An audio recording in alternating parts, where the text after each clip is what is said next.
Love, Ruby Valentine. Written by Laurie Friedman. Illustrated by Lynne, Avril.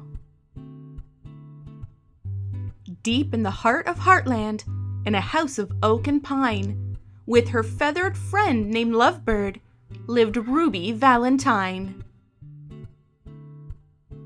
Now Ruby had a favorite day, and Valentine's was it. According to all who knew her, this day was a perfect fit.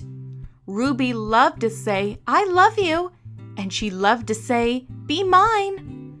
And she loved to sign her hearts and cards, "Love Ruby Valentine." Valentine's was Ruby's chance to do what she loved best. As the special day grew closer, Ruby would not stop to rest. With 5 days until Valentine's, Ruby started making cards. She and Lovebird sprinkled glitter. They curled ribbons by the yard. With 4 days down and counting, Ruby and Lovebird began to bake. They cut out heart-shaped cookies. They iced a heart-shaped cake. They never left the kitchen. With only 3 days more to go, Ruby and Lovebird filled up goodie bags and tied each one with a bow. With just 2 days remaining, they worked morning, noon, and night, signing cards and wrapping gifts until each package was just right.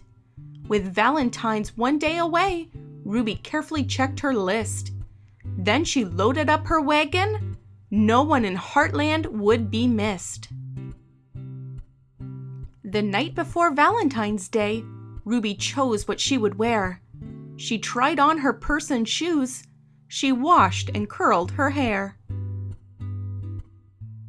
When everything was in order, Ruby made a special sign. It sat high atop her wagon and read, "Love Ruby Valentine." Tired from all her hard work, Ruby lay down on her bed. She hadn't planned to stay long, just to picture the day ahead. But when she closed her eyes, Lovebird scarcely made a peep. She snuggled up next to Ruby, and they both fell fast asleep. They slept right through the morning, and on into afternoon. They slept right past the evening. They never saw the moon. And when they finally awoke, Ruby saw with dread the date. That was when she realized she was very, very late. "I can't believe I missed Valentine's. Now I'll have to wait a year to tell everyone I love them." Ruby wiped away a tear. She slowly picked up cards and started putting gifts away, when in a squawky voice, Lovebird said, "Let's go today." Ruby looked at Lovebird. "Folks won't like this one bit. It's the 15th, not the 14th. They're sure to pitch a fit."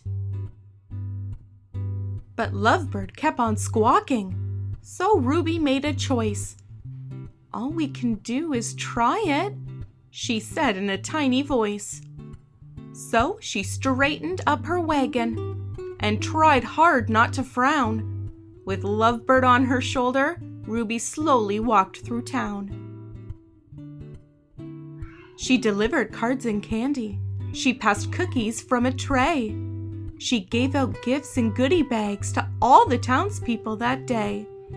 Then she summoned up her courage and did what she had to do. "I know I'm so late," she cried, "but I'm so sorry too." What happened next surprised her.